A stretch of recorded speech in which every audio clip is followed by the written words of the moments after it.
नमस्कार दोस्तों, आपका स्वागत है आपके अपने YouTube चैनल विशेष बातों को।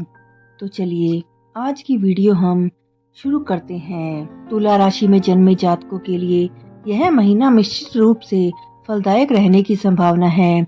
स्वास्थ्य समस्याओं के प्रति महीने की शुरुआत से ही आपको ध्यान देने की आवश्यकता पड़ेगी, क्योंकि इस महीने स्वास्थ्य थोड़ा कमजोर रहने वाला है।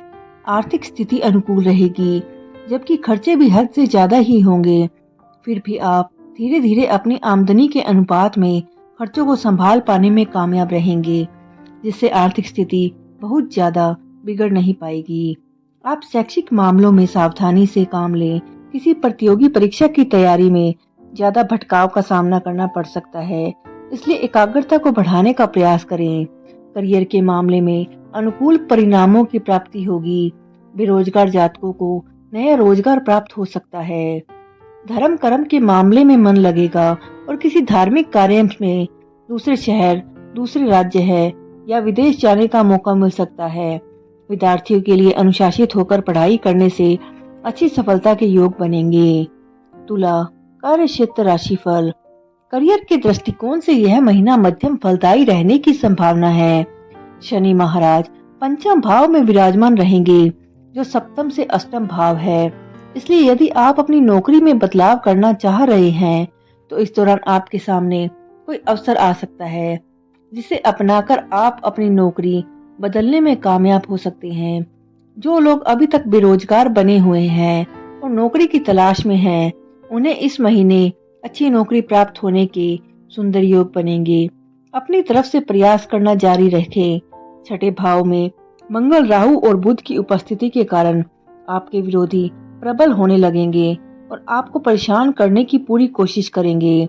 आपके खिलाफ नई नई चालें चली जाएगी, इसलिए आपको बहुत सावधानी रखनी होगी। तुला आर्थिक राशिफल। यदि आपकी आर्थिक स्थिति को देखा जाए तो शनि महाराज पंचम भाव में बैठकर आपके सप्तम और एकादश भाव और द्वितीय भाव को पूर्ण दृष्टि से देखेंगे और आपकी आर्थिक स्थिति को अनुकूल बनाए रखने में पूरी तरह से मददगार रहेंगे।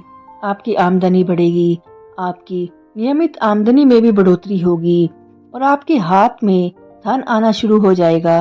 हालांकि छठे भाव में बैठे मंगल, राहु, बुध, अष्टम भाव में बैठे बृहस्पति और द्वादश भाव में बैठे केतु महाराज के कारण आपके खर्चे बहुत ज्यादा हो जाएंगे और आपके नियंत्रण से बाहर भी हो सकता है, जिन्हें अपनी आमदनी के हिसाब से संतुलित कर पाना आपके लिए आसान नहीं होगा।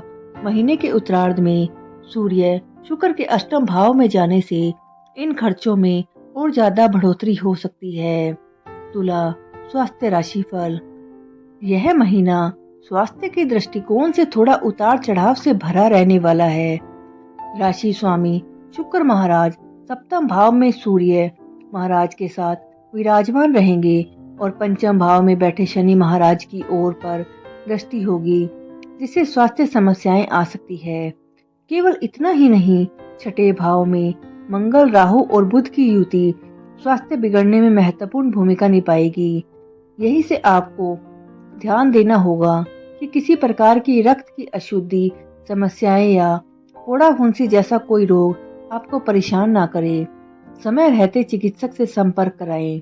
देवगुरु बृहस्पति अष्टम भाव में बने रहकर बीमारी को बढ़ा सकते हैं और 19 तारीख से शुक्र भी बृहस्पति के साथ अष्टम भाव में रहेंगे। सूर्य भी 14 मई से अष्टम भाव में आ जाएंगे। ऐसे में अपने स्वास्थ्य को अनुकूल बनाए रखना आपके लिए एक चुनौती होगा, इसलिए भी किसी भी तरह की छोटी से छोटी स्वास्थ्य समस्याओं को भी नजरअंदाज ना करें और समय रहते उसका चेकअप कराएं, ताकि आप अच्छा स्वास्थ्य लाभ प्राप्त कर सकें। तुला प्रेम राशिफल। यदि आपके प्रेम जीवन की बात करें तो शनि महाराज पंचम भाव में बैठकर प्यार की परीक्षा लेते नजर आएंगे। आप अपने प्यार में कितने सच्चे और कितने ईमानदार हैं, इस बात की परीक्षा घड़ी घड़ी होगी। ऐसा भी हो सकता है आपका प्रियतम आपके ऊपर लॉयल्टी टेस्ट कर ले, लेकिन अगर आप अपने प्यार में सच्चे हैं तो यह महीना आपको अच्छी सफलता देगा। आप अपने प्रियतम से विवाह का प्रस्ताव रखेंगे और आपके विवाह के योग भी बने सकते हैं, क्योंकि प्रेम विवाह करने की स्थिति बन रही है। हालांकि आपके प्रियतम को कुछ शारीरिक समस्याएं परेशान कर सकती है, इसलिए उनको कहें कि अपना ध्यान अवश्य रखें। तुला, पारिवारिक राशिफल। यह महीना पारिवारिक रूप से तो मध्यम रहने की संभावना दिखाई दे रही है। चतुर्थ भाव के स्वामी शनि महाराज पंचम भाव में बैठकर राजयोग सरीके परिणाम करेंगे। परिवार की घरेलू आय में बढ़ोतरी होगी। परिवार वालों का स्वास्थ्य सही रहेगा। धन धान्य की वृद्धि होगी। परिजनों के बीच आपसी सामंजस्य बेहतर बनेगा और इससे परिवार का माहौल भी अनुकूल होगा। दूसरे भाव के स्वामी मंगल महाराज छठे भाव में राहु और बुध के साथ विराजमान है, जिससे कुटुंब के कुछ रिश्तेदारों से आपका झगड़ा और कहने सुनने की स्थिति बन सकती है। यह विवाद बढ़े इससे पहले इसका निराकरण करने की कोशिश करें, क्योंकि इस मामले में कोर्ट कचहरी की स्थिति भी बन सकती है, इसलिए सावधान रहना बेहतर होगा। तो दोस्तों, आज की वीडियो में बस इतना ही। ऐसी ही और वीडियो देखने के लिए सब्सक्राइब कीजिए आपकी अपने YouTube चैनल विशेष बातों को। धन्यवाद।